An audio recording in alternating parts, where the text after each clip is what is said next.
In 1996, a youthful Cletus Cassidy observes powerlessly as his adoration, Francis Barrison, who has the capacity of sound control, is detracted from St. Esther's home for undesirable kids to the Ravencroft establishment. On the way, she utilizes her sonic shout powers to get away and assaults youthful cop Patrick Mulligan. He shoots Barrison in the eye and experiences a physical issue to his ear because of her shout. Unbeknownst to Mulligan, who accepts he killed her, Barrison is taken to the office, which is solidified against her powers. In the current day, Mulligan, presently an investigator, contacts Eddie Brock to address Cassidy, a chronic executioner who won't converse with anybody other than Brock following their meeting a year prior. N1. After the visit, Venom, Eddie's symbiote, can sort out where Cassidy has stowed away the collection of casualties, which gives Brock a tremendous vocation help. Brock is then reached by his ex-life partner Ang Wing, who lets him know that she is currently connected with Dr. Dan Lewis, causing Venom a deep sense of disappointment.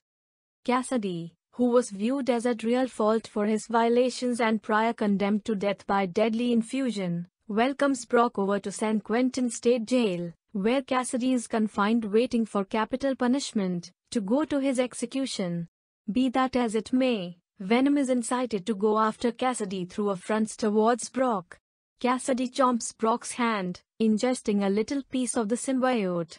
Back home, Venom, needing more opportunity to eat terrible individuals, has a contention with Brock, and the two wind up battling until the symbiote disengages from his body. They go their various ways. Cassidy's execution falls flat when a red symbiote arises and hinders the infusion. It presents himself as Slaughter and goes on a savage frenzy through the jail, liberating detainees and killing watchmen.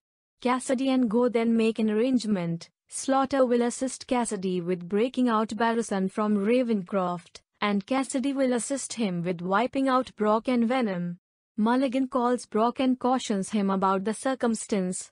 In Ravencroft, Cassidy liberates Barrison, and they travel to their old kid's home to torch it. Mulligan, dubious of Brock because of his collaborations with Cassidy before butchery arose, takes Brock to the police headquarters.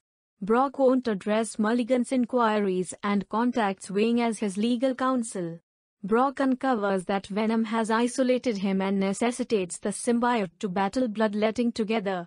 As Venom clears his path through San Francisco by bouncing from one body to another, Wing finds and persuades him to pardon Brock. She bonds with Venom and breaks Brock out of the police headquarters. Brock and Venom set things straight and bond once more.